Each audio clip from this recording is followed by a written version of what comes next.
Alright ji. Bismillahirrahmanirrahim. Assalamu alaikum everyone. My name is Yasir Yamin and I welcome you all in this orientation. So guys, आज का जो session है ना वो बहुत important session है। वो इसलिए बहुत ज़्यादा इंपॉर्टेंट सेशन है कि जब भी आप कभी कोई भी नया काम जिंदगी के अंदर करने जाते हैं ना, तो I always seen there is यानी ये इंसानी फितरत है कि there is fear of unknown. आपको जिस चीज़ के बारे में आपको पता नहीं होता ना, उस चीज़ के बारे में आपके अंदर डर होता है, उस चीज़ के बारे में आपके अंदर एंग्जाइटी होती है। कभी कभार जिस चीज़ के बारे में आपको फुली पता नहीं होता, उसके बारे में आपके दिमाग में मिसकंसेप्शंस होते हैं, कन्फ्यूजन्स होते हैं। आज की जो ओरिएंटेशन सेशन हम लोग करने जा रहे हैं वो इन्हीं सारी चीज़ों का तोड़ है। हम मेक श्योर करेंगे कि वो सारी बातें जो कि कोई भी सब्जेक्ट स्टार्ट करने से पहले आपके दिमाग में आ रही होंगी, वो सारी की सारी बातें आज के सेशन के अंदर हम एड्रेस कर जाएं। एसबीआर कैसा पेपर है, कितना डिफिकल्ट है, इसमें क्या अच्छा है, क्या बुरा है, कैसे पास करें, कैसे पढ़ें, क्या करने का है, क्या नहीं करने का है, कितनी आवर्स के सेशन है, वीकली लाइव क्लासेस होंगी या नहीं होंगी, सारी की सारी बातें मैं एड्रेस करने की कोशिश करूंगा। इन द मीन वाइल जब मैं कोई बात कर रहा हूं और आपके दिमाग में कोई ऐसी बात आ जाए जो कि उस सेशन से या उस वक्त से रिलेटेड है, तो आप अपना फॉर्मली पूछिए। थोड़ा सा आपको इंतजार इस तरह करना पड़ेगा कि हो सकता है आपके बहुत सारे सवालों के जवाब मैं खुद ही दे दूं, रैंडमली मैं खुद ही दे दूं। तो अगर आपके किसी सवाल का जवाब मैंने खुद ही दे दिया तो बल्ले बल्ले, और अगर नहीं दे पाया तो फिर आपको पता लग जाएगा, आप पूछ लीजिएगा, इंशाल्लाह ताला मैं आपको जवाब दे दूंगा।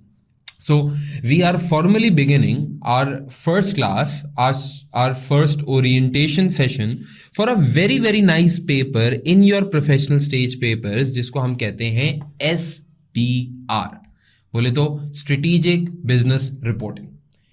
ये स्ट्रेटेजिक बिजनेस रिपोर्टिंग का जो पेपर है ना, ये एक मैं कहता हूँ प्रोफेशनल सीरीज के अंदर एक बहुत उम्दा पेपर है। ये एक ऐसा पेपर है जो कि जनरली जब भी कोई प्रोफेशनल सीरीज स्टार्ट करता है तो सबसे पहले यही वाला पेपर देता है।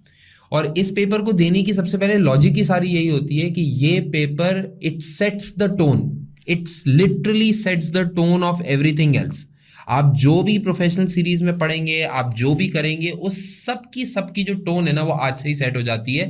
बल्कि मेरा हमेशा से ये मानना है, बल्कि मेजॉरिटी लोग आपको हमेशा ही सजेस्ट करेंगे कि प्रोफेशनल सीरीज के अंदर सबसे पहले एसबीआर ही पढ़ा जाता है। इससे बेहतर आपको कोई पेपर मिल नहीं सकता। अच्छा, जब आप एसबीआर के पेपर की बात करते हैं ना, तो एसबीआर के पेपर के अंदर कुछ वेरिएंट्स होते हैं, सही है ना। तो जैसे आयरलैंड का वेरिएंट अलग होगा, पहले एक ज़माने में यूके का वेरिएंट अलग होता था, लेकिन 99% लोग हमेशा पढ़ते हैं इंटरनेशनल वेरिएंट। ये जो आपको मेरी हेडलाइन के साथ SBR INT लिखा हुआ नजर आ रहा है ना, ये INT रिप्रेजेंट करता है इंटरनेशनल वेरिएंट को। इंटरनेशनल वेरिएंट कौन सा वेरिएंट होता है? देखिए, इंटरनेशनल वेरिएंट वो वेरिएंट है जो कि सबके काम का है, जो कि सबके काम का है। इसके अंदर वो अला बला शला मुल्की कानून या additional gaps, generally accepted accounting principles नहीं होते। ये वो इंटरनेशनल वेरिएंट है जो कि सबके लिए काम का है। सब लोग इसको पढ़ के आईएएस और आईएफआरएस के अंदर कमांड हासिल कर लेते हैं। एक सवाल यहाँ पे ये बनता है कि सर फिर इंटरनेशनल वेरिएंट पढ़ने से क्या फायदा है, यानी आईएएस और आईएफआरएस लेवल पढ़ने से क्या फायदा है? देखिए, मैं आपको ऐसी बात बोलता हूँ। लेट्स से अगर एक इंसान है और लेट्स से उसके पास एक पासपोर्ट है जिसके ऊपर यूएस का वीज़ा भी लगा हुआ है, यूके का वीज़ा भी लगा हुआ है, इटली का वीज़ा भी लगा हुआ है, फ्रांस का वीज़ा भी लगा हुआ है, माल्टा का वीज़ा भी लगा हुआ है, सऊदी अरब का वीज़ा भी लगा हुआ है, इंडिया का वीज़ा भी लगा हुआ है, बांग्लादेश का वीज़ा भी लगा हुआ है, दुबई का वीज़ा भी लगा हुआ है, फॉरेनर्स के लिए पाकिस्तान का वीज़ा भी लगा हुआ है, सिंगापुर का वीज़ा भी लगा हुआ है, थाईलैंड का वीज़ा भी लगा हुआ है, अजरबैजान का वीज़ा भी लगा हुआ है, तुर्की का वीज़ा भी लगा हुआ है। तो आप क्या बोलोगे इस इंसान को देख के? आप इस इंसान को देख के क्या बोलोगे? आप इस इंसान को देख के बोलोगे, यार तेरे पासपोर्ट के ऊपर तो पूरी दुनिया का वीज़ा लगा हुआ है, यानी टेक्निकली तुम इतने मोबाइल हो कि तुम जब चाहो जहां चाहो फॉरेन से जा सकते हो, हर जगह का वीज़ा तुम्हारे पास मौजूद है। तो आप ऐसे समझिए कि ये जो आईएएस और आईएफआरएस की दुनिया है ना, यानी ये जो इंटरनेशनल वेरिएंट है, ये हर जगह का वीज़ा है आपके लिए। देखिए, मेजॉरिटी मोर देन 180 कंट्रीज के अंदर अब आईएएस और आईएफआरएस ऑलमोस्ट फुली फॉलो होना शुरू हो चुका है। Majority countries out of these are those countries जहां पे आईएफआरएस की फुल एप्लीकेशन है। कुछ एक आध कंट्रीज ऐसी हैं जहां पे सेमाई एप्लीकेशन हो रही होगी और वो भी कन्वर्ज कर रहे हैं अपने आप को फुल एप्लीकेशन की तरफ। तो अगर आपने आईएएस और आईएफआरएस सीख लिया ना, तो it is as good as having a visa of all the countries. I mean अगर आपकी किस्मत अलाउ करे, अगर आपको ट्रैवल करना हो, अगर आपको कहीं और जाके काम करना हो, किसी और एनवायरमेंट, किसी और इकोनॉमी के फाइनेंशियल स्टेटमेंट्स को समझना हो, तो आईएएस और आईएफआरएस उस जगह का वीजा है। और बाकी जाना ना जाना तो आपकी मर्जी है, या आपकी किस्मत की बात है, आपके टाइम की बात है, वरना अदरवाइज वीजा आपका लगा हुआ है। क्लियर हो गई बात ये? इस एसबीआर के पेपर को पढ़ने से पहले मैं थोड़ा सा आपको अपना ब्रीफ इंट्रोडक्शन दे देता हूं। कुछ बच्चे मुझे जानते हैं और बहुत सारे बच्चे मुझे नहीं जानते। जो लोग मुझे नहीं जानते उनके लिए एक ब्रीफ सा इंट्रोडक्शन। देखिए, प्रोफेशनली मैं एक चार्टर्ड अकाउंटेंट हूँ, फेलो मेंबर हूँ एसीसीए का, और फेलो मेंबर हूँ chartered management accountants of Pakistan का, आईसीडब्ल्यू मेंबर भी हूँ, और बीएससी ऑनर्स भी किया हुआ है। तो एकेडमिकली अगर मैं बात करूँ तो academically I have been trained academically in all the things I am teaching right now. यानी जो जो मैं पढ़ा रहा हूँ ना, उसके लिए मैं एकेडमिकली ट्रेन हो चुका हूँ। और मैं सबसे सच बात ये बताऊं, मैं सिर्फ एकेडमिकली ट्रेन नहीं हुआ। अगर मैं बोलूँ ना कि यार मुझे सिर्फ मेरे पढ़ने ने सब कुछ सिखा दिया, तो ये बात झूठ है। असल बात तो ये है कि मेरे पढ़ने के साथ साथ जो मेरे इतने सालों का प्रोफेशनल एक्सपीरियंस है ना, इस प्रोफेशनल एक्सपीरियंस ने मुझे बहुत ज़्यादा हेल्प किया। I worked in an audit firm, alhamdulillah, for a very short period of time. I've seen an investment bank. I've worked in a local textile company. I've been working in a multinational company since last like 9 years now. So I've learned a lot. I've seen a lot. तो मैं जब भी अपने USP किसी को बताने जाता हूँ ना, तो वो यूएसपी में से एक यूएसपी मेरी ये होती है, यानी यूनिक सेलिंग प्रोपोजिशन मेरा ये होता है कि ज़्यादातर चीज़ें जो मैं पढ़ा रहा होता हूँ ज़िंदगी में मैंने खुद की हुई हैं। अगर मैं शेयर बेस्ड पेमेंट की बात करूं, मैंने खुद किया हुआ है। एम्प्लॉयमेंट बेनिफिट्स की बात करूं तो मैंने खुद किया हुआ है, मैंने देखा हुआ है उसको। आईएएस 37 हो, कंसोलिडेशन हो, कैश फ्लोज हो, ये सारी चीजें मैंने खुद अपने हाथ से की हुई हैं। तो जो चीज आपने एकेडमिकली आप उसके लिए ट्रेन हुए हुए हो, और प्लस उसको प्रैक्टिस भी किया हुआ हो, तो आपकी जो वे ऑफ डिलीवरी होती है, या जो आपके समझाने की पावर होती है, वो नेचुरली बढ़ जाती है। ये ऐसी बात है कि क्रिकेट के अंदर अगर आपका कोच सिर्फ थियोरेटिकली साउंड हो, यानी उसने क्रिकेट की रूल बुक पढ़ ली हो, तो can he be the best coach? Can he be a very good coach? No. लेकिन हाँ, अगर उसने इंटरनेशनल मैचेस खेले हुए होंगे, उसने एक्सपोजर लिया हुआ होगा, तो वो किताबी नॉलेज के साथ साथ आपको प्रैक्टिकल नॉलेज भी दे देगा, जो कि अल्टीमेटली आपको मैच के दौरान हेल्प करेगा। तो ये बड़ा फ़ायदा रहा है अल्लाह की तरफ से मेरे ऊपर, और मैं इस फ़ायदे को कोशिश करता हूँ कि आप तक पहुँचा दूँ।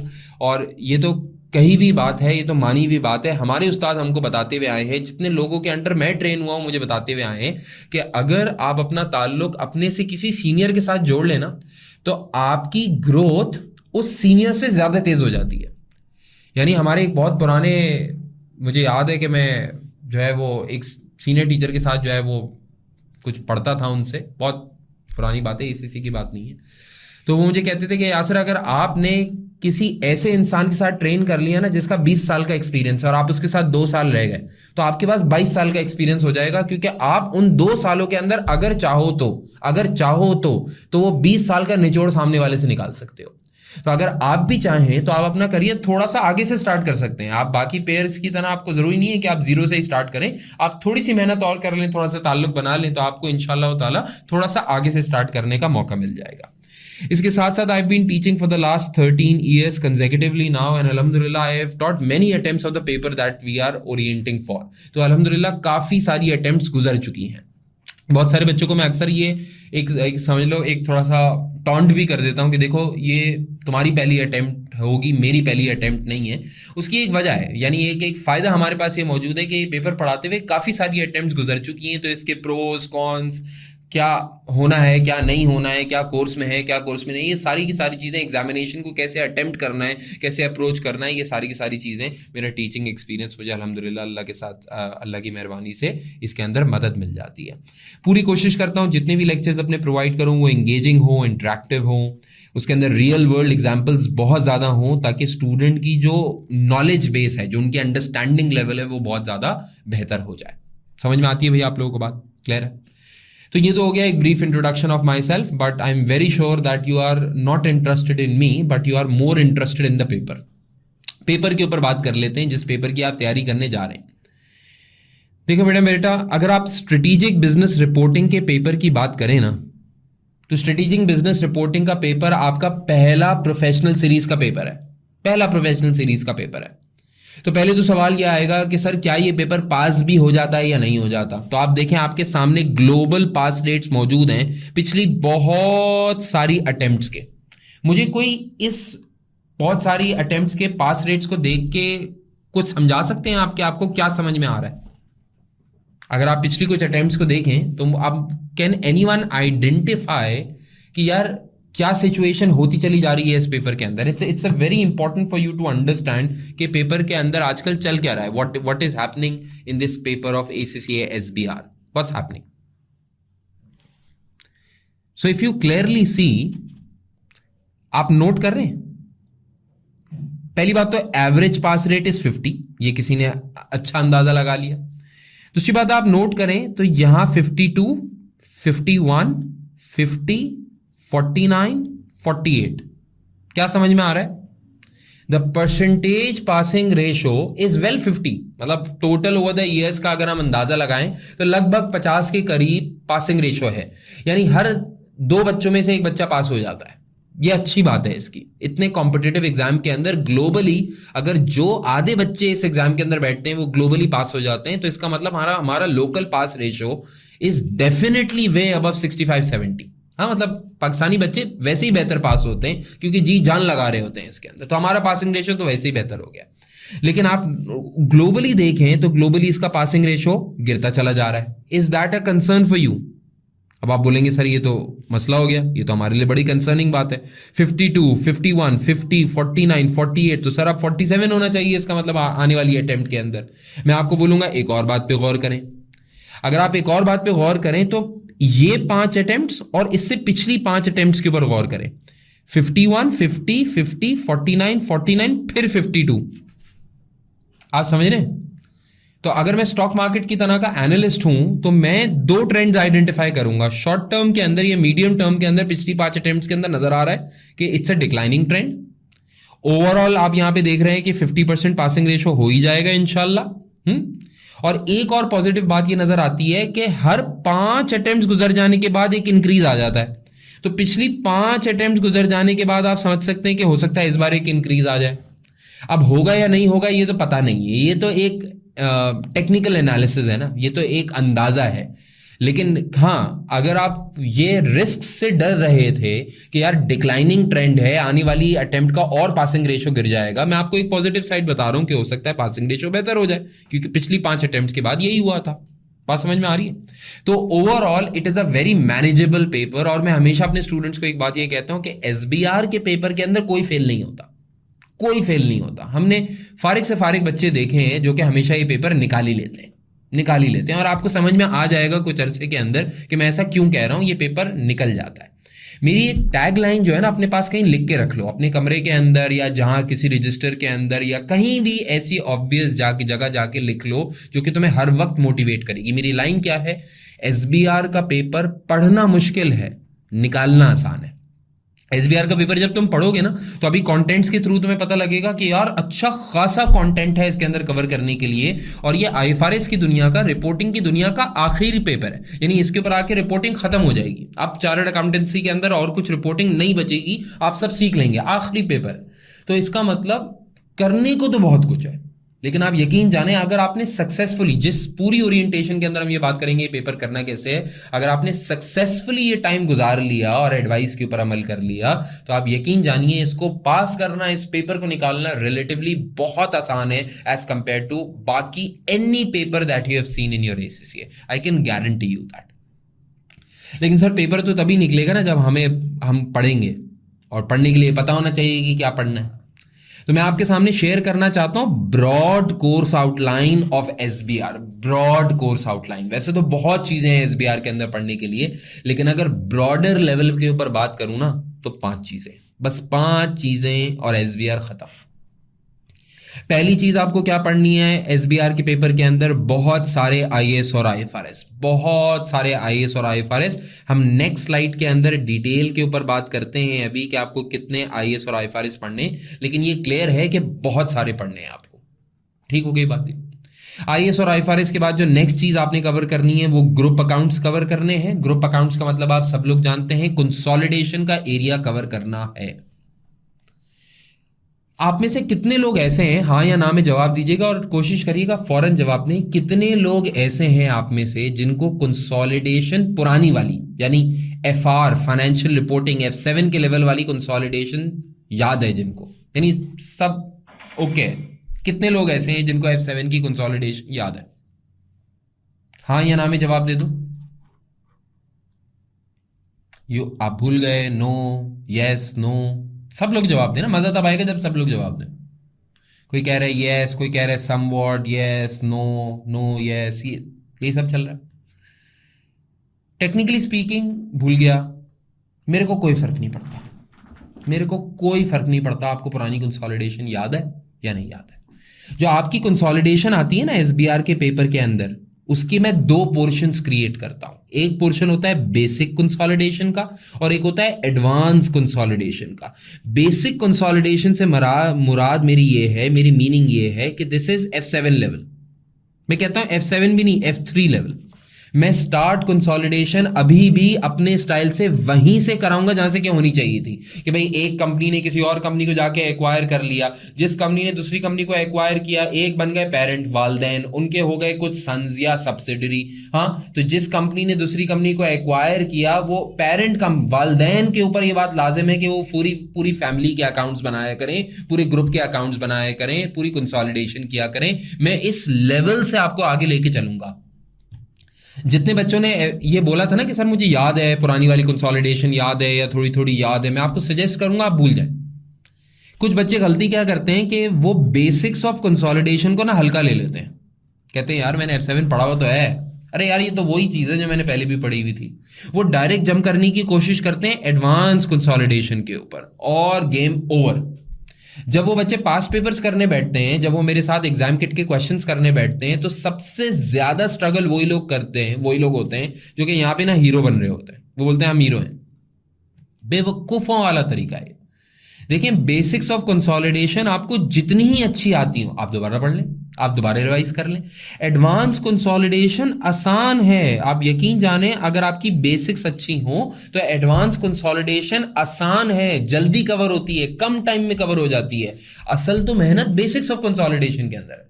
आपको सब कुछ याद करना पड़ेगा। इंट्रा ग्रुप ट्रांजैक्शंस की लॉजिक क्या है, एसोसिएट्स क्या है, गुडविल क्या है, इंपेयरमेंट क्या है, फुल गुडविल क्या है, ग्रॉसिंग अप ऑफ इंपेयरमेंट क्या होगी, ये सारी चीजें मैं आपको पढ़ाऊंगा। आपको याद रखने की जरूरत नहीं है कंट्रोल कब स्टैब्लिश होता है। तो ये सारी की सारी चीजें मैं आपको आके लेके चलूंगा।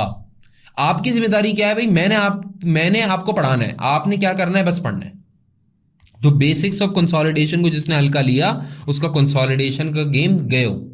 और अगर आपका एग्जाम के अंदर कंसोलिडेशन का गेम चला गया ना मेरी जान, तो फिर तो गेम ओवर है। मतलब बहुत मुश्किल गेम हो जाएगा, फिर आगे निकलना बहुत मुश्किल है, फिर गई सीरीज हाथ से। हाँ, और क्यों ही मैं ये कह रहा हूं अभी बताता हूं। खैर, इसके बाद आपके पास एक और एरिया होगा जो कि होगा एथिक्स का area. Ethics and professional principles आपको पढ़ने पड़ेंगे।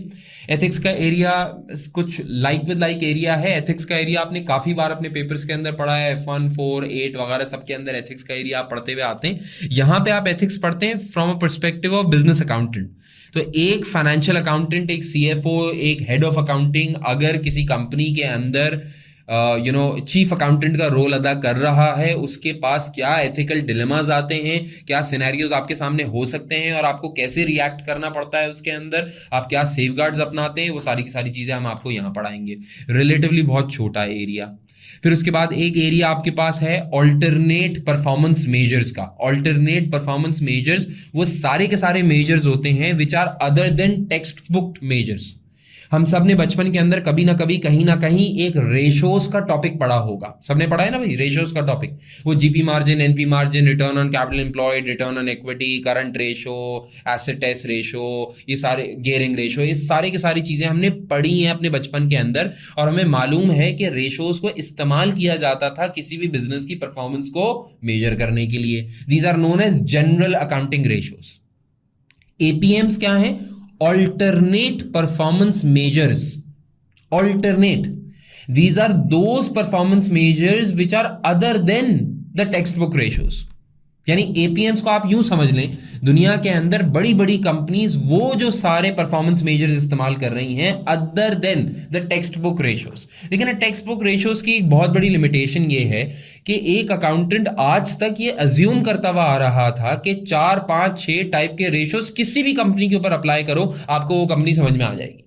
यानी आप ये कह रहे हैं कि अगर मुझे किसी बैंक को अप्रेस करना है उसकी परफॉर्मेंस को, वो भी वैसे ही होगी, और अगर मुझे स्पेस एक्स की परफॉर्मेंस को मेजर करना है वो भी वैसे ही होगी, अगर मुझे किसी स्टार्टअप की कंपनी की परफॉर्मेंस को मेजर करना है वो भी वैसे ही होगी, अगर मैंने फॉर एग्जांपल किसी माइनिंग कंपनी की परफॉर्मेंस को मेजर करना है वो भी वैसे ही होगी। आपने अज्यूम किया हुआ था आज से पहले कि दुनिया के अंदर कोई भी कंपनी हो, सबकी परफॉर्मेंस मेजर करने के लिए ये 4, 5, 6, 8 टाइप के रेशियोज इस्तेमाल करो, आपको कंपनी का कट्टा छट्टा समझ में आ जाएगा। रियलिटी ये कि ये करेक्ट नहीं है। आज के जमाने के अंदर हर कंपनी अलग तरीके से ऑपरेट करती है और कंपनी की ग्रोथ को असेस करने का तरीकेकार अब वो नहीं है जो कि ट्रेडिशनल रेशियोज के अंदर हुआ करता था। बात समझ में आ रही नहीं आ रही? तो आजकल companies alternative to textbook ratios इस्तेमाल करती हैं। ये मॉडर्न जमाना है और इस मॉडर्न जमाने के अंदर आप मॉडर्न तरीके के टूल्स इस्तेमाल करते हैं। ज्यादातर हर कंपनीज अलग अलग परफॉर्मेंस मेजर के टूल्स इस्तेमाल करती हैं। एज अ बिजनेस अकाउंटेंट आपको ये पता होना चाहिए कि कौन सा परफॉर्मेंस मेजर सही होता है परफॉर्मेंस के लिए, कौन सा परफॉर्मेंस मेजरमेंट के लिए सही नहीं होगा। आपको सारी की सारी नॉलेज ऑल्टरनेट परफॉर्मेंस मेजर्स के बारे में एसबीआर के पेपर में मिलेगी। फिर सबसे नया एडिशन जो आपके कोर्स के अंदर हुआ था अभी IFRS 18 के अलावा, वो था सस्टेनेबिलिटी रिपोर्टिंग स्टैंडर्ड्स। अब आपके पास सिर्फ और सिर्फ अकाउंटिंग स्टैंडर्ड्स नहीं है आपके कोर्स में, आपके कोर्स में सस्टेनेबिलिटी रिपोर्टिंग स्टैंडर्ड्स भी हैं, जैसे कि IFRS S1 और IFRS S2। Sustainability reporting is one of the most cherished या one of the most in demand आप समझ लें नॉलेज है जो कि आजकल पूरी दुनिया में घूम रही है।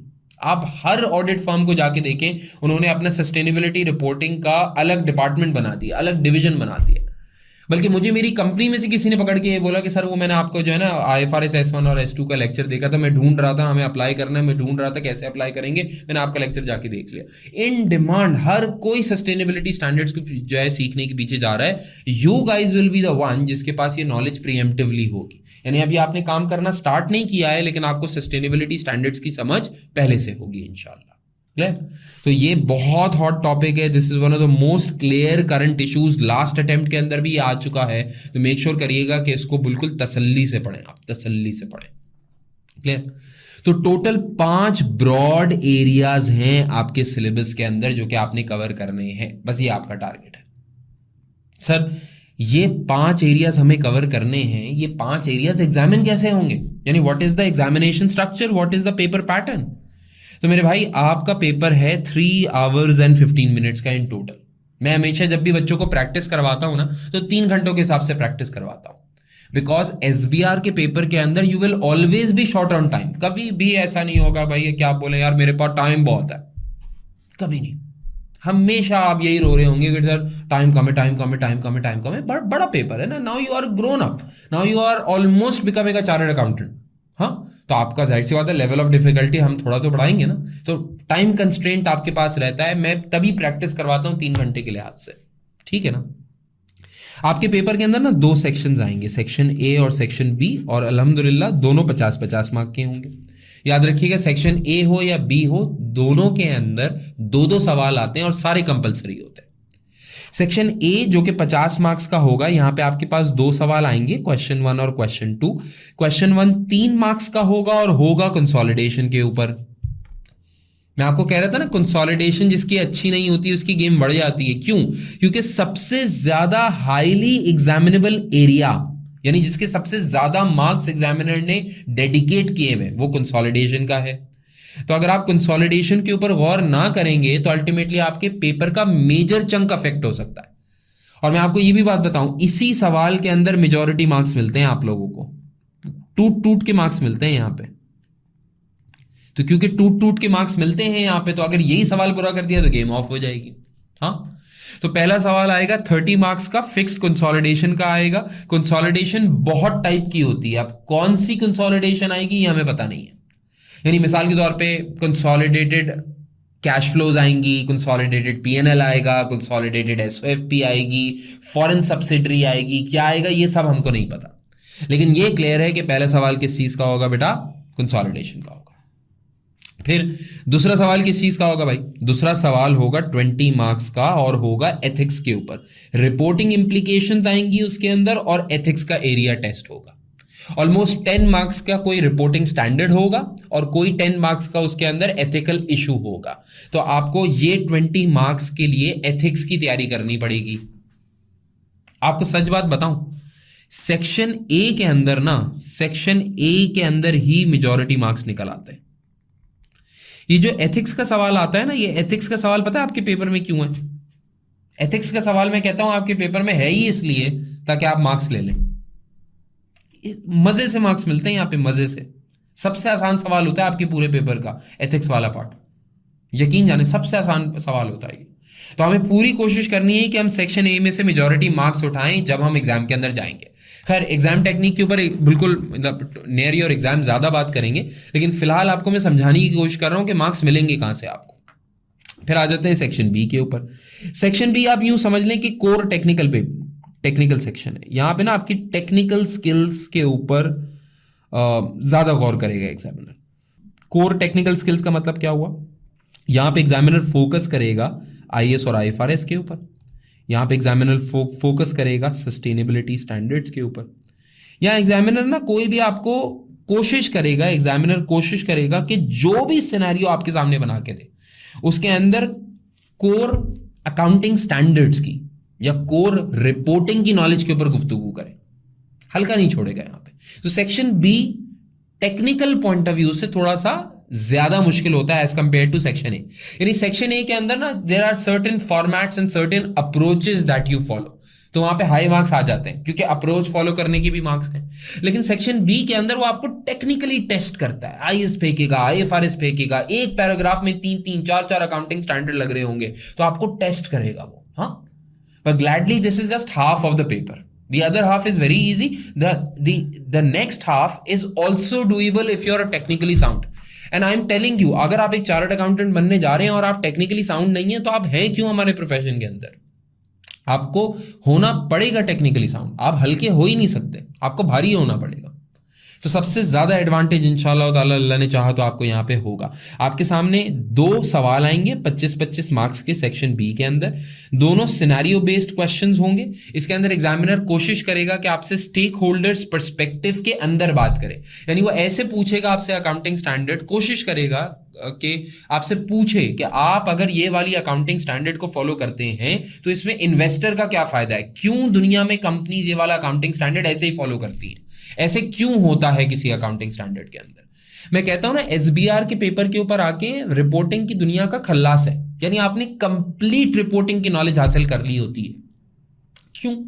क्योंकि आपको सिर्फ ये नहीं पढ़ना कि एक अकाउंटिंग स्टैंडर्ड कहता क्या है एसबीआर के अंदर, आपको ऐसी सोच डेवलप करनी है कि आपको समझ में आए कि जब भी किसी आईएएस और आईएफआरएस लिखने वाले ने ये आईएएस और आईएफआरएस लिखा होगा तो किस सोच से लिखा होगा, और अगर कल को अल्लाह ना करे आप कोई अकाउंटिंग स्टैंडर्ड लिखने के काबिल हो गए तो फिर आप क्या लॉजिक अप्लाई कर रहे होंगे, आपकी फाउंडेशंस क्या होंगी, या आप किस तरीके से जो है उसको सोचते हैं, या वो कैसे बिजनेस की ट्रांसपेरेंसी के अंदर बिजनेस के ट्रू एंड फेयर व्यू को बेहतर करेगा। ये सारा पर्सपेक्टिव इन्वेस्टर्स पर्सपेक्टिव है और आपके अंदर ये आ जाएगा by the end of the course इंशाल्लाह। क्लियर? इसके अंदर रिपोर्टिंग स्टैंडर्ड्स आएंगे, इसके अंदर कोई सवाल, यानी ज्यादातर क्वेश्चन 4 के अंदर ही ऐसा होता है कि वो एपीएम्स का एरिया टेस्ट कर ले ताकि वो आपसे समझ ले कि आप फाइनेंशियल स्टेटमेंट्स को सही तरीके से समझते हैं या नहीं समझते। अगर कोई करंट इशू चल रहा होगा, आज के जमाने के लिए current issue is only sustainability, लेकिन एक दो मैटर्स और होते हैं जो कि मैं आपको नियर टू एग्जाम समझाऊंगा। Near to exam, current issue is current affair, और करंट अफेयर एग्जाम के करीब ही आपको समझाए जाएंगे, अभी आपको नहीं समझाए जाएंगे। ठीक है? तो अगर कोई रेलेवेंट करंट इशू और होगा तो उसके मैं आपको नियर टू एग्जाम खुद से बता दूंगा। क्लियर होती है बात ये? तो ये आपके पूरे पेपर का स्ट्रक्चर है। बस 4 सवाल आपको करने हैं इंशाल्लाह ताला, और ये 4 सवाल आप मुकम्मल करेंगे, आपकी गेम मुकम्मल हो जाएगी। मुझे सब लोग बताइए, यहां तक की बात समझ में आ रही है सब लोगों को? बड़ी इंपॉर्टेंट बात करने लगा हूं मैं आपसे, बात समझ में आ रही नहीं आ रही? सब लोग मुझे हाँ या ना में जवाब देंगे। हाँ, मुझे जवाब सबका चाहिए होता है, जो जवाब नहीं देगा मैं उससे कट्टी हो जाता हूँ और क्लास से बाहर निकाल लेता हूँ। ओके की रिपोर्ट है, पेपर समझ में आ रहा है, 4 सवाल 5 टॉपिक, बस पासिंग रेशो इस अटेम्प्ट के अंदर ऊपर जाना है। ठीक है ना भाई, गेम ऑन हो गई है। चले, अब सवाल आपका ये होगा कि सर आपने बोला सबसे अच्छा, ये बात याद रखना, 2 सबसे लेंदी एरियाज हैं तुम्हारे कोर्स के, जहां पे इसको कवर करने के लिए ऑलमोस्ट 75% या चलो 70% of your time would be spent on these 2 areas. 70% तुम्हारा टाइम इन 2 एरियाज को कवर करने में लगेगा। एथिक्स बहुत छोटा है, एपीएम्स बहुत छोटा है, सस्टेनेबिलिटी रिपोर्टिंग बहुत छोटा है। तुम इसको टेक्निकली 2-3 दिन के अंदर कवर कर सकते हो, यानी एक हफ्ते के अंदर ये तीनों टॉपिक हो सकते हैं बाकी। लेकिन बाकी सारा टॉपिक को तुम्हें कवर करने के अंदर almost 70% of your study time would be spent here. और उनमें से सबसे बड़ा एरिया जो होगा वो होगा आईएएस और आईएफआरएस का। सर कौन कौन सा आईएएस और आईएफआरएस हमारे कोर्स में? मैंने सारे के सारे आईएएस और आईएफआरएस जो कि आपके कोर्स में है ना, उनको 2 कैटेगरीज के अंदर डिवाइड किया हुआ है।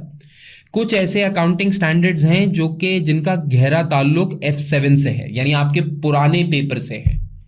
कुछ अकाउंटिंग स्टैंडर्ड्स ऐसे हैं जो कि या तो आपने आज से पहले कभी देखे ही नहीं है, आपको पता ही नहीं है अकाउंटिंग स्टैंडर्ड क्या बोलते हैं, कैसे दिखते हैं, आपको पता ही नहीं है।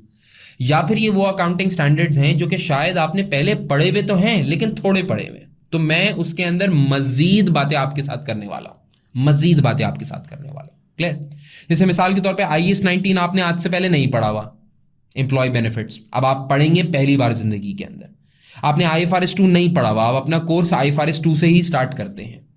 लेकिन मिसाल के तौर पे आपने IFRS 15 पहले भी पढ़ा हुआ है, लेकिन मैंने इसको SBR स्पेसिफिक के अंदर क्यों रखा?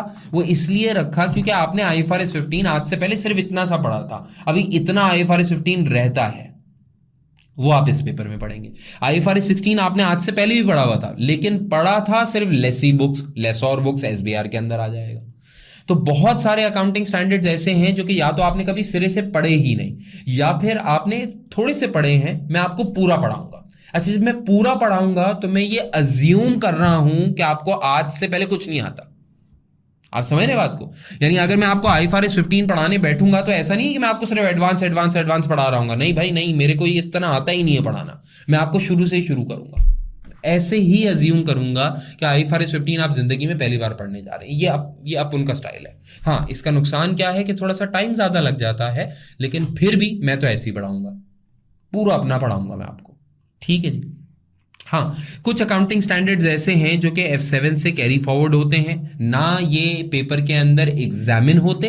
पहली बात, ये पेपर के अंदर एग्जामिन नहीं हो रहे होते, लेकिन फिर भी हम इनका एक शॉर्ट रिकॉल जरूर करते हैं। बस इनका शॉर्ट रिकॉल करना जरूरी है, इसके अलावा कोई जरूरत नहीं है। IAS 1 हट चुका है IFRS 18 के आने के बाद से।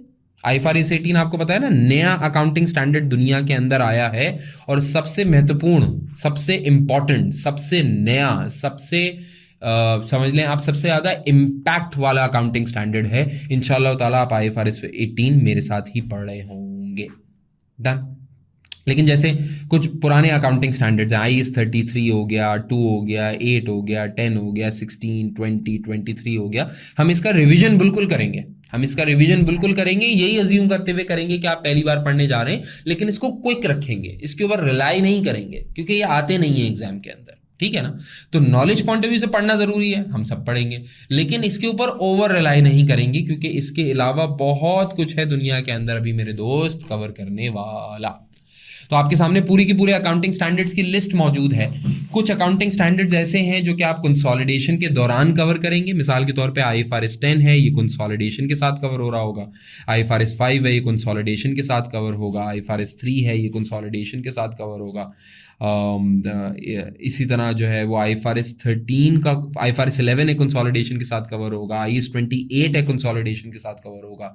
कुछ ऐसे स्टैंडर्ड्स हैं जो कि आपके कंसोलिडेशन पढ़ते हुए कवर हो रहे होंगे, और कुछ अकाउंटिंग स्टैंडर्ड्स ऐसे हैं जो कि आपको सोली अलग थलग पढ़ने पड़ेंगे। मिसाल के तौर पे IAS 12 हो जाए, 21 हो जाए, 36 हो जाए, 38 हो जाए, ये सारे अकाउंटिंग स्टैंडर्ड्स आप अलग अलग पढ़ेंगे, और ऐसे पढ़ेंगे कि अल्लाह के हुक्म से कोशिश यही होगी कि शुरू से लेकर आखिर तक पढ़ लें आप। ठीक होती है बात समझ में आ रही है? ये जो लिस्ट है ना आपके पास आईएएस और आईएफआरएस की, आपने इसको बेंचमार्क बनाना है ultimately towards the end of the course. इंशाअल्लाह अजीज ये सारी की सारी चीजें आपकी कवर हुई भी होनी चाहिए, तभी आप एग्जाम के लिए रेलेवेंट हो जाएंगे। क्लियर हो गई बात? ये मुझे बताएं, यहां तक भी सारी की सारी बात समझ में आती है? ये अकाउंटिंग स्टैंडर्ड्स पढ़ने कैसे हैं, किस पैटर्न के अंदर पढ़ने हैं, आप कैसे पढ़ाएंगे, ये सारी बातें अभी मैं करने लगा हूं। इसके अलावा तो कोई ऐसी बात नहीं है जो समझना या पूछना चाहते हो?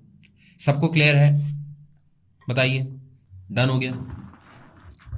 अब मेरा बेटा स्टडी पैटर्न सबसे इंपॉर्टेंट सवाल ना, कितने बच्चे हैं ना, अभी कितने बच्चे एनरोल होते हैं ना, ठक ठक मैसेज, सर पढ़ना कैसे है, सर पढ़ना कैसे है, सर पढ़ना कैसे है, सर पढ़ना कैसे है। भाई बता रहा हूं ना, ओरिएंटेशन देखोगे तो पता लगेगा ना पढ़ना कैसे है। भाई पढ़ना आपने ऐसे है कि you just need to follow the LMS. आपको जो लर्निंग मैनेजमेंट सिस्टम के ऊपर सीक्वेंस प्रोवाइड किया गया है ना बेटा, आपने बस वो फॉलो करना है एज इट इज, जैसे मैंने यहां पे रेप्लिकेट भी किया हुआ है। हमारा पढ़ने का स्टाइल क्या होता है एसबीआर का, कि हम सबसे पहले, मैंने आईएएस और आईएफआरएस को ना 2 हिस्सों में तोड़ दिया है। लंबा कोर्स है ना, तो स्ट्रेटेजिकली चलाना पड़ेगा इस पेपर को। पहले आप कुछ आईएएस और आईएफआरएस मेरे साथ पढ़ेंगे, जिनको मैं कहता हूं आईएएस और आईएफआरएस बिफोर कंसोलिडेशन। पहले आप मेरे साथ कुछ आईएएस और आईएफआरएस पढ़ेंगे जो कि सबसे ज्यादा इंपॉर्टेंट आईएएस और आईएफआरएस हैं। मैं क्लियर बता दूं, this is the main phase and this includes the recap of basic accounting standards as well. पहले आप मेरे साथ चंद लेक्चर्स कवर करेंगे जिसके अंदर वो सारे अकाउंटिंग स्टैंडर्ड्स आपको पढ़ाए जाएंगे जो कि कंसोलिडेशन का टॉपिक स्टार्ट करने से पहले कवर करना लाजिम है आपके ऊपर, यानी इसके अलावा आप कंसोलिडेशन नहीं पढ़ सकते। अच्छा सर, अगर मैं डायरेक्ट कंसोलिडेशन स्टार्ट कर दूं तो आप बेवकूफ है, आप सुन ही नहीं रहे बात को मैं क्या कह रहा हूं। आपको सबसे पहले कुछ आईएएस और आईएफआरएस पढ़ने पड़ेंगे ताकि आप कंसोलिडेशन के लिए तैयार हो जाएं।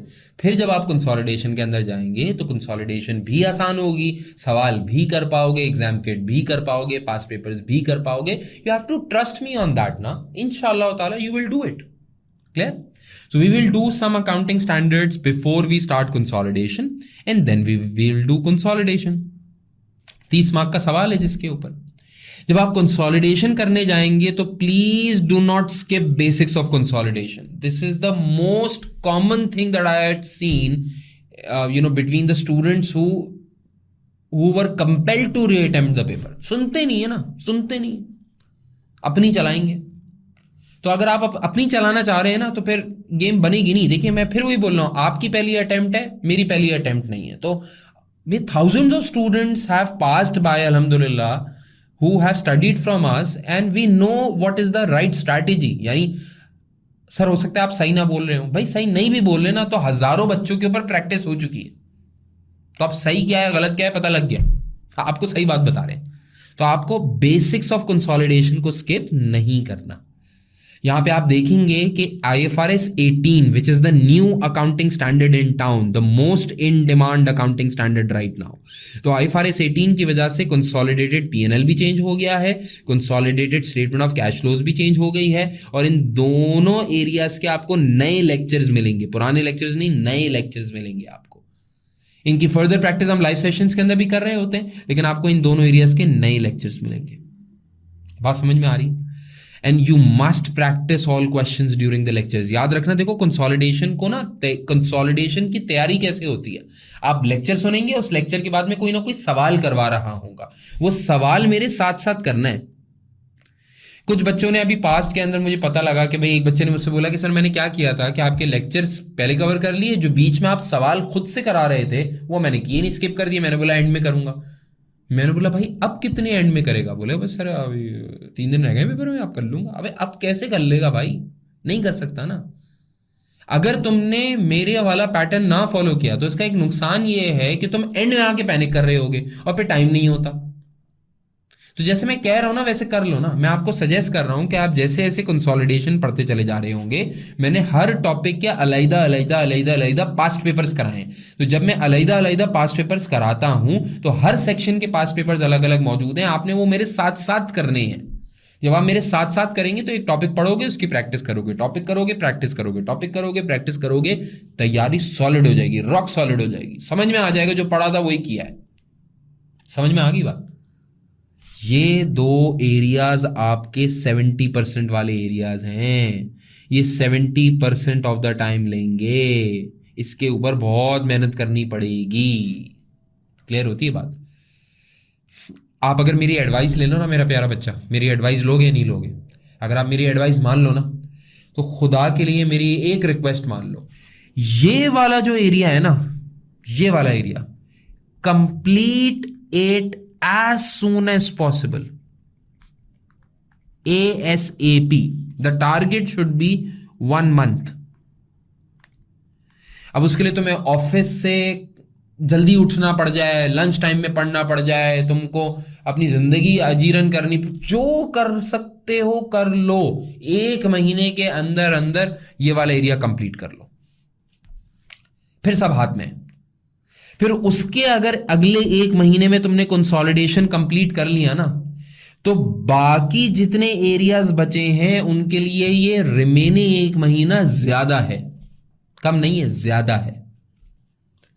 बस बहुत बड़ा प्रॉब्लम जो स्टूडेंट्स के अंदर मैं देखता हूं, सुनते नहीं है बात को, वो क्या करते हैं, वो ये वाला जो एरिया ना, ये वाला एरिया, क्योंकि देखो है तो बड़ा, टेक्निकल भी है, क्योंकि आप चार्टर्ड अकाउंटेंट बनने जा रहे हैं, बीकॉम तो कर नहीं रहे, मुश्किल चीज कर रहे हो तो मुश्किलात तो आएंगी। बच्चे क्या करते हैं, इस वाले एरिया के ऊपर ना मतलब सो जाते हैं। सर मैं IFRS 2 पढ़ रहा हूं अभी। बेटा क्या पढ़ रहे हो? इतना तो है नहीं स्टैंडर्ड के अंदर जितना तुम पढ़ रहे हो। वो सर मैं असल में चाह रहा था अच्छे से समझ लो, अच्छे से समझ लो। अरे भाई अच्छे से समझना क्या होता है? पढ़ोगे, अंडरस्टैंडिंग लोगे, अंडरस्टैंडिंग तुम्हारे कॉमन सेंस का पार्ट बन जाएगी, आगे बढ़ जाओगे, आगे बढ़ोगे, आगे बढ़ोगे, आगे बढ़ोगे। अगर बच्चे यहां पे रुक गए, जो कि रुकते हैं, तो आप अपना पेपर खराब कर देंगे। सर मैं तो ऐसे ही पढ़ूंगा, तो पढ़ो 4 अटेम्प्ट के अंदर। नहीं करो ना मेरी जान, नहीं करो, नहीं करो। I want you to pass, I want you to pass in this attempt. Therefore, you have to listen to me. 1 month for this, 1 month for this. This is the format that you follow. And whatever remaining time you have will be for this, the remaining area. Remaining area के अंदर क्या क्या है? You will be doing some IAS and IFRS, but after consolidation, इसके अंदर IFRS 8 जिसका नया lecture है, IAS 24 जिसका नया लेक्चर है, ये आप कवर करेंगे मेरे साथ, और सस्टेनेबिलिटी स्टैंडर्ड्स यहाँ पे कवर करेंगे। ये आपका टोटल हो जाएगा मेरे ख्याल से 2 दिन के अंदर। आप 4 डेज रख लें, +2 कर लें अगर आप स्लो लर्नर है तो। फिर उसके बाद आप जाएंगे एथिक्स के एरिया के ऊपर, इसी सीक्वेंस के ऊपर LMS चल रहा है, पूरा सेम सीक्वेंस है LMS का। फिर आप जाएंगे एथिक्स के एरिया के ऊपर, वहां पे एथिकल प्रिंसिपल्स और थ्रेड्स पढ़ेंगे, वहां पे एग्जाम प्रैक्टिस मेरे साथ करेंगे, और मार्क्स एंड मार्क्स की तलाश में निकलेंगे। ये आपका हो जाएगा let's say another 3 to 4 days के अंदर इजीली, इंशाल्लाह इजीली। ठीक है। फिर आपने कुछ एग्जाम प्रैक्टिस में कराऊंगा एथिक्स के बाद आपको, ठीक है। This should be your last month, या आपका लास्ट मंथ चल रहा होगा। इस टाइम के ऊपर जब आपका लास्ट मंथ शुरू हो चुका होगा बिफोर योर एग्जाम, तो you will be daily revising some previous knowledge and you will be daily doing practice as I tell you to do. फिर मैं आपको कुछ ऑल्टरनेट परफॉर्मेंस मेजर्स यानी APMs के बारे में बताऊंगा, ये भी 2 दिन के अंदर कंप्लीट हो जाएगा। और MPMs एक नया एरिया IFRS 18 के अंदर आया है, मैनेजमेंट डिफाइंड परफॉर्मेंस मेजर्स, आप ये कवर करेंगे। पूरा एरिया 2 दिन के अंदर आराम से कवर हो जाएगा। मैं मॉक एग्जाम्स भी ले रहा हूँ इन द मीनवाइल, आपके कुछ टेस्ट्स भी हो रहे होंगे आपके मेरे साथ, ठीक है। लेकिन ये मॉक एग्जाम्स हो या टेस्ट हो, ये सब कुछ होगा लास्ट मंथ में। बहुत सारे बच्चे ना अभी भी चाइल्डिश होते हैं, वो कहते हैं कि सर मैंने IFRS 2 का ना पहला लेक्चर कंप्लीट कर लिया है, sir can I do some past papers? अरे क्या बातें कर रहे हो भाई? प्रोफेशनल सीरीज के किसी भी पेपर के अंदर IAS by IAS past paper नहीं होता, क्योंकि एक पास्ट पेपर के एक पैराग्राफ के अंदर भी 3 से 4 अकाउंटिंग स्टैंडर्ड लग सकते हैं। तो ऐसा नहीं हो सकता कि आप फॉर एग्जाम्पल हर स्टैंडर्ड पढ़ें और बच्चों की तरह जैसे होता था ना F3 या F7 की तरह आप बोले सर इसकी एग्जाम किट करनी है मुझे। ऐसा नहीं होता। प्रैक्टिकल लाइफ में भी ऐसा नहीं होता कि एक दिन मंडे वाला दिन हो, एक अकाउंटेंट अपने ऑफिस जाए और बोले यार आज मैं सिर्फ IAS 16 करूंगा, कल मैं सिर्फ IFRS 2 करूंगा, परसों मैं सिर्फ IAS 19 करूंगा। ऐसा थोड़ी होता है भाई। भाई सिचुएशंस तो इवॉल्विंग होती है ना, एक साथ एक बिजनेस के अंदर बहुत सारे इंपैक्ट्स आ रहे होते हैं, एम्प्लॉइज भी होंगे, ग्रांट्स भी होंगी, प्रॉपर्टी प्लांट एंड इक्विपमेंट भी होंगे, सब कुछ एक साथ होता है। तो जब सब कुछ एक साथ होता है तो आपका एग्जाम भी रियल लाइफ को डिपिक्ट करता है। आप चार्टर्ड अकाउंटेंट बनने जा रहे हैं, रियल लाइफ को डिपिक्ट करेगा, तो इसके अंदर भी सारे के सारे सिनेरियोज एकदम से आपके सामने आ रहे होंगे मिल मिला के। तो उसके लिए ऐसा नहीं हो सकता कि आप हर स्टैंडर्ड के बाद जो है पास्ट पेपर की डिमांड करना शुरू कर दें। आप अपना और मेरा दोनों का टाइम जाया करेंगे अगर ऐसी बच्चे जैसी रिक्वायरमेंट रखेंगे। ये पूरी प्रोफेशनल सीरीज में कहीं भी नहीं हो सकता। तो आपको थोड़ा सा मैं आपको एक तरीके कार से लेके चलूंगा, मैं आपको पास्ट पेपर के एरियाज कराऊंगा, अपने सवालात कराऊंगा, एग्जाम्पल्स कराऊंगा, ताकि आपकी तैयारी भी चलती रहे। लेकिन पूरे पास्ट पेपर्स तभी कर सकते हैं जब आपके करने का टाइम होगा। और दवा के पास्ट पेपर्स जो कर रहे होंगे, जो मॉक एग्जाम्स दे रहे होंगे, वो last month before your exam के अंदर, जब भी आपका एग्जाम है उससे लास्ट मंथ के अंदर दे रहे होंगे, ऑब्वियस सी बात है, ठीक है ना।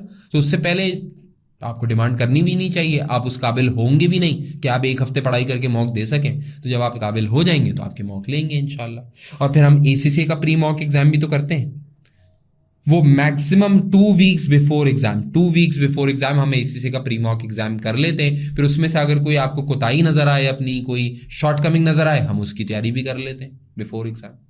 So this is the format that you have to follow.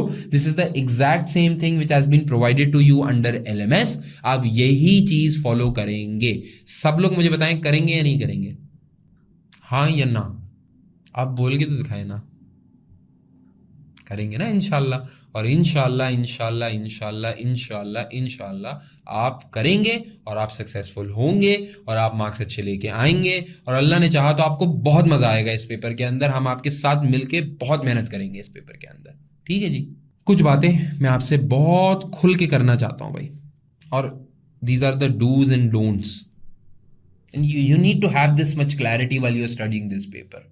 क्या क्या करने का है गौर से देखो। प्लानर बनाओ, प्लानर बनाओ, प्लानर बनाओ। अच्छा, मैंने ना आपको एक प्लानर का ना टेम्पलेट दिया हुआ है, आप चल के देखेंगे ना, ये स्टडी प्लानर का टेम्पलेट मैंने आपको दिया हुआ है। इस स्टडी प्लानर के टेम्पलेट के अंदर हमारे जितने लेक्चर्स हैं ना, ये मेरे एक स्टूडेंट ने बनाया था, पास्ट में बनाया था, मैंने वही अटैच किया हुआ है अभी भी। मेरे एक स्टूडेंट ने प्लानर बनाया था, तो ये प्लानर के अंदर ना उसने सारे के सारे लेक्चर्स, उनके टाइमिंग सारे के सारे लिखे हुए। आपके पास आगे ऑप्शन होगा, वहां पे अपने रिमार्क्स स्टेटस अपडेट करें, कंप्लीटेड, अनकंप्लीटेड, कंप्लीटेड, अनकंप्लीटेड। यहां से ना आप अपनी डेट सेट करें इस सेल में जाके, एग्जाम डेट अपनी लिखें यहां पे, और 2 weeks before exam, 2 weeks before exam, 2 weeks before exam, ये मैंने फॉर्मूला लगाया हुआ है वैसे इस सेल के ऊपर, लेकिन फिर भी समझ लें, 2 वीक्स बिफोर योर एग्जाम आपकी एंड डेट होनी चाहिए लेक्चर्स की, मैक्सिमम सारे लेक्चर्स इंक्लूडिंग पास्ट पेपर्स जो मैंने कराए। तो 2 वीक्स बिफोर एग्जाम ये हो जाना चाहिए, आपके पास प्लानर मौजूद है। अच्छा, कुछ बच्चे ना फालतू में मैसेज कर रहे होते हैं कि सर मैंने तो लेट ज्वाइन किया है, can you make me a planner? If you ask me to make a planner for you, it is just like saying sir can you help me wear the diaper.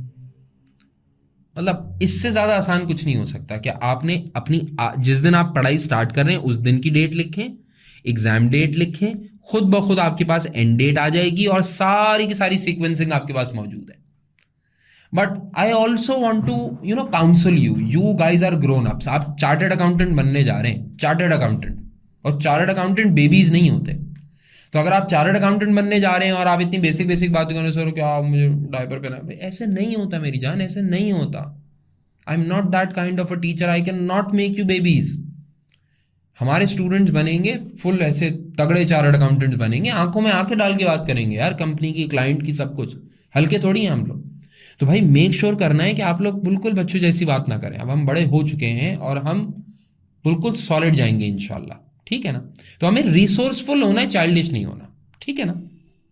तो पहला क्या है, आप planner बनाएं and just stick to it, try to stick to it, और बार बार variance analysis करते रहें, वेरिएंस देखते रहे भाई, कहां डेल्टा आ रहा है, कहां डेल्टा आ रहा है। छोड़े नहीं, एक दिन का डेल्टा हो गया अगले दिन कवर कर लो, लेकिन पकड़ो पेपर को, हाथ से पकड़ लो, पूरे कोर्स को ना पकड़ लो ऐसे, बोले जाने नहीं दूंगा मैं इसको, कभी कोई आगे ऊंच नीच हो जाए फिर पकड़ लो इसको, ठीक है ना। You must follow the sequence which has been provided to you on LMS। आप अपनी नहीं चलाइएगा मेरे प्यारे बच्चे, मेरे लाडले बच्चे, मेरे अच्छे बच्चे, मेरे सोने बच्चे। खुदा के लिए अपनी सीक्वेंस मत बनाइएगा। ओके एक नीरज ने एक सवाल पूछ लिया, सर कॉन्सेप्ट समझ में आ रहा है पर ड्राफ्टिंग करने में दिक्कत हो रही है। बेटा अभी दिक्कत होगी ना, जब एग्जाम के करीब पहुंचोगे तो दिक्कत नहीं होगी ना। पहले दिन तो सारी चीजों में दिक्कत होती है, तो छोड़ थोड़ी देते हैं वो काम। आप टेंशन ना लो, अभी आपका टेंशन एग्जाम नहीं है, वो मेरी टेंशन है। मैं आपको निकलवा के दूंगा ना अल्लाह के हुक्म से, मैं आपको निकलवा के दूंगा इंशाल्लाह इंशाल्लाह इंशाल्लाह इंशाल्लाह मैं निकलवा के दूंगा। अल्लाह मुझसे करवाएगा ये काम। आपका काम है पढ़ना, एग्जाम की टेंशन आपने अभी नहीं लेनी। अभी आप पढ़ने पे फोकस करें, कोर्स कंप्लीशन पे फोकस करें। कोर्स कंप्लीशन जितना जल्दी हो सकता है ना, कोर्स कंप्लीट मार, यानी सारे लेक्चर्स कंप्लीट कर लें। सर अगर मैं 40 डेज में कर लूं तो बहुत आला, 40 डेज में कर दो तुम। जितना जल्दी तुमने कोर्स कंप्लीट कर लिया ना, बाकी तो हमारा मसला है, हम खुद संभालेंगे इंशाल्लाह आपके साथ, ठीक है। आप IFRS पढ़ें, उसको समझें, उसकी लॉजिक को समझें और फिर खुदा के लिए आगे बढ़ जाएं।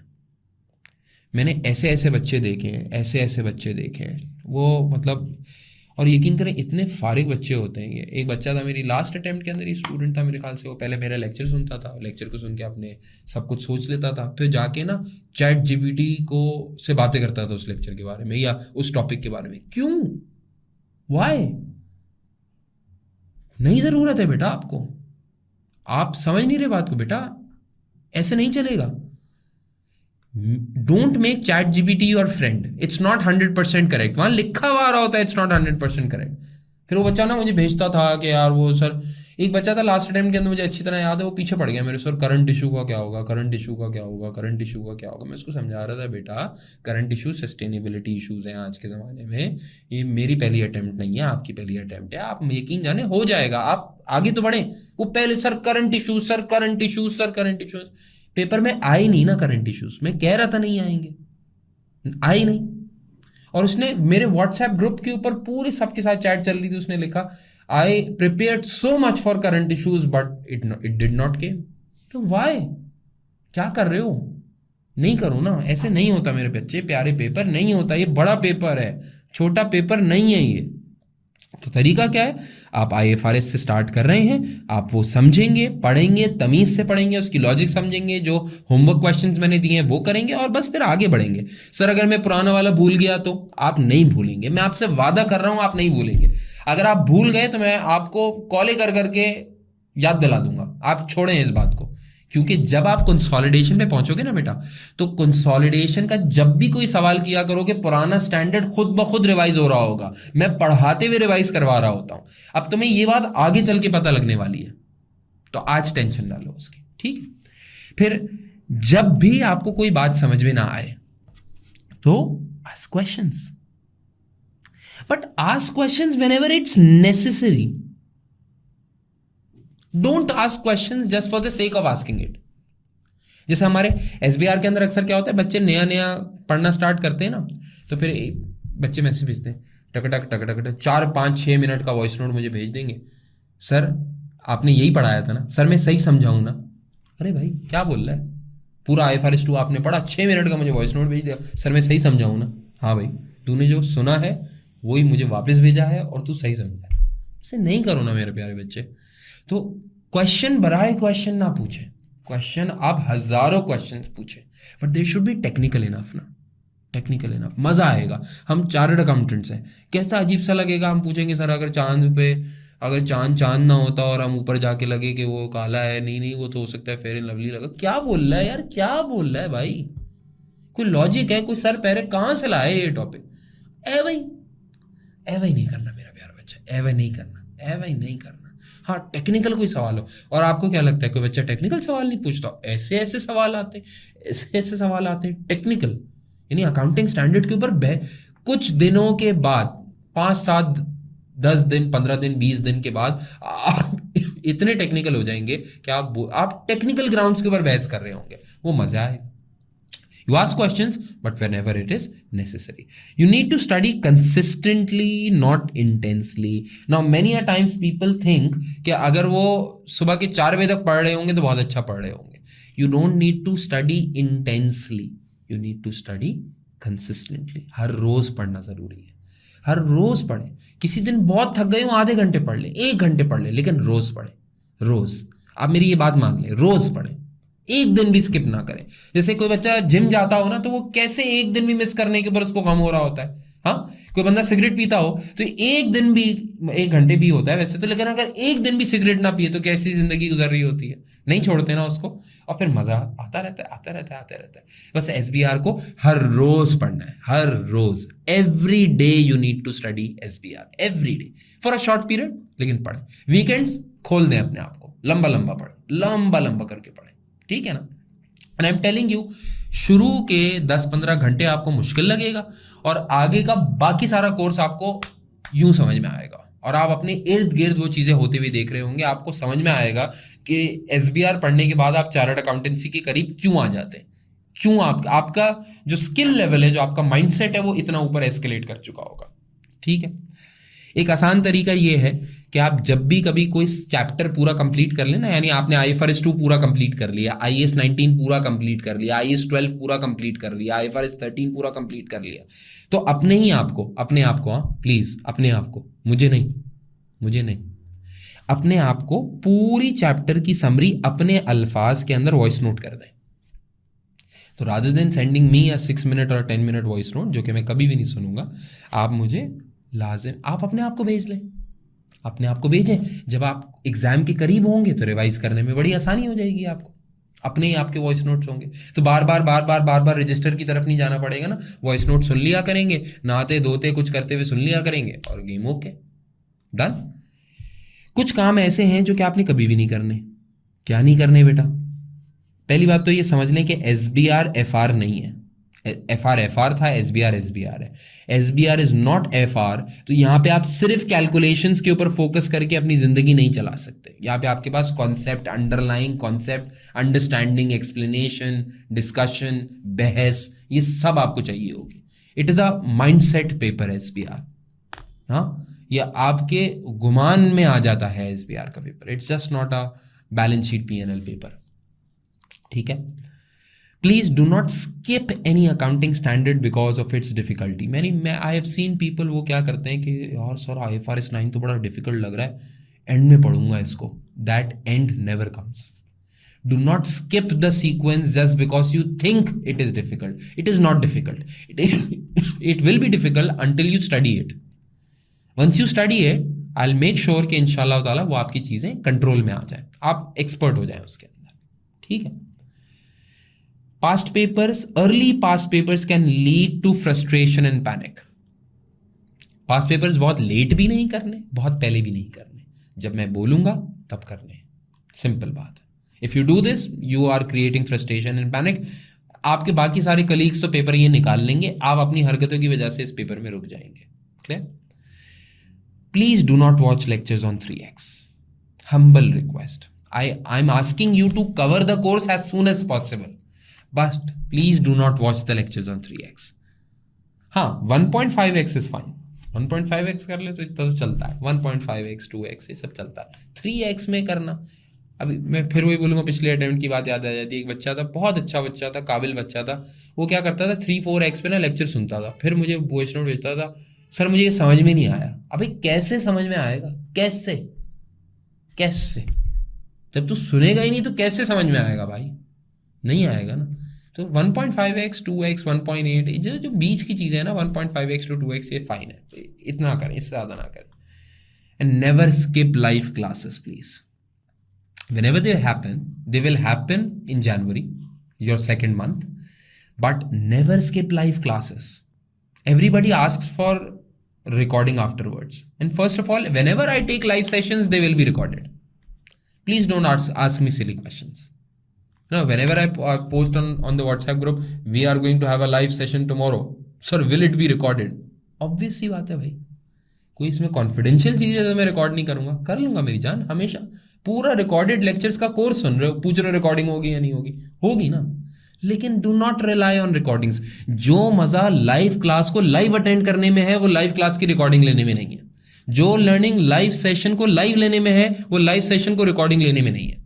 ये बात याद रखिएगा। तो never ever ever ever ever miss live sessions. आपको उस टॉपिक आता है नहीं आता, आप लाइव सेशन ले लें, कुछ नहीं होगा तो मोटिवेशन ही इनहेंस हो जाएगी आपकी इंशाल्लाह। ठीक है, तो लाइव सेशंस जरूर लेने हैं आपने। ओके, बाकी अगर कोई ये बच्चा ऐसा है जो कि ओरिएंटेशन देख रहा है, उसने अभी तक एडमिशन नहीं लिया, तो आपने क्या करना है, आपने हमारी नई वेबसाइट के ऊपर जाना है, innatebiznessschool.com। हमने अपने आप को रीब्रांड कर दिया है, now we are to be known as innate business school, IBS। Innate, ये जो लफ्ज है ना innate, this is a very unique name. Innate का मतलब होता है something which is inherent, accountants की जबान के अंदर इनहेरेंट, कोई चीज जो कि आपके अंदर हो, यानी it is built with in you. तो हमारा मानना ये है कि हम जो आपके सामने सर्विसेज दे रहे हैं, they are built with in us. हम तो बस आप तक प्रोवाइड कर रहे हैं, और हम चाहते हैं आपके अंदर जो स्किल छुपी हुई है इस प्रोफेशन की, उस स्किल को बाहर निकाल के ले आए। And hence the name innatebiznessschool.com. It's our new website. You can go there and enroll in our courses. Otherwise, you can talk to our student support on these numbers. You can also contact me directly.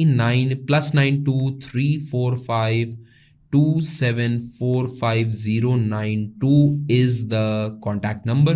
आप मुझे जब चाहें 24/7 whenever you want, you can put me a WhatsApp message. जब चाहें आप WhatsApp करें। Reply मैं तभी करूंगा जब मैं कर सकता हूँगा, लेकिन आप तो कर सकते हैं जब चाहे। हर बच्चा पूरी कोशिश करे कि जब कोई सवाल हो, कोई क्वेरी हो, कोई डिमोटिवेशन हो, कुछ भी हो, मुझे व्हाट्सएप करें। बट प्रोफेशनलिज्म और तमीज का दायरा नहीं भूलना हमने। कुछ बच्चे क्या करते हैं, उनकी आदत बनी हुई होती है बचपन से, पता नहीं कौन कराता है आपको ऐसी आदत है, 5-5, 4-4, 6-6 मिनट के वॉइस नोट, 3-3 मिनट के वॉइस नोट। और वॉइस नोट कैसे शुरू होता है, सर पहले मैं छोटा था, जब मैं छोटा था ना तो मैं वहाँ रहता था ना सर, तो मैं फिर बड़ा हो गया ना सर, तो फिर मैंने बॉर्नवीटा पिया सर, तो फिर मैंने ना ये हुआ, तो फिर मैंने वो हुआ सर, तो जो है ना ये था और वो था, और सर अभी सुबह हो रही है, फिर रात होगी, और फिर सर रात के बाद सुबह होती है, और सुबह के बाद रात होती है सर। जब मैं छोटा था तो मैं छोटा था, और जब मैं बड़ा हुआ तो मैं बड़ा हो गया सर। और सर वो पूछना ये था, रिकॉर्डिंग मिल जाएगी? अबे डायरेक्ट बोलना यार, डायरेक्ट बोल भाई। आप यकीन करें, मुझे तो मेरे एक एक्स स्टूडेंट ने समझाया, मैं सऊदी गया हुआ था, उसने मुझे समझाया, बोला सर मैं बच्चों को काउंसलिंग देता हूँ, मैंने तो बंद कर दिया, मैं किसी का वॉइस नोट लेता ही नहीं हूँ। आपको कोई बात करनी है मुझे टेक्स्ट में लिख के दो भाई। मैंने बोला यार देख, अब मैं इतनी नाजायज तो नहीं कर सकता, लेकिन मैं ओरिएंटेशन में ये जरूर समझा सकता हूँ लोगों को कि भाई come to the point, come to the point, जो मसला है ना वो बयान कर दो। अगर वॉइस नोट भेज रहे हो तो प्रेफरेबल तो ये है कि आप मुझे टेक्स्ट लिख के दे दें और मैं आपको वॉइस नोट में रिप्लाई करूं। अगर चलो भेज रहे हो, कीप इट शॉर्ट ना यार, घुमा फिरा के इधर उधर इधर, come on, come to the topic man. नहीं होता टाइम भाई, बिल्कुल टाइम नहीं होता। ऐसे हजारों बच्चे एक साथ मैसेज कर दें, क्या कर रहा है भाई। और फिर कभी मिलते हैं ना तो बोलते हैं सर आपको याद है मैंने आपको आपसे बात हुई थी मेरी, घंटा याद है, मैंने सुना कब था, स्किप कर करके गया, बीच में से ऐसे रैंडम लाइंस उठा के जवाब दिया। ऐसा नहीं होता मेरी जान। And plus I should not forget, never send me question marks, never ever send me question marks. It does not look decent बेटा। डिसेंसी ना बिल्कुल कचरे में चली जाती है जब आप अपने से, मैं देखें आप सही है, मुझे देख के आप यही समझ रहे होंगे कि मेरी एज आपसे भी छोटी है, लेकिन और है भी, मतलब इसमें हो रही, लेकिन मैं हूं तो आपका सीनियर, आपसे बहुत ज़्यादा सीनियर हूं मैं।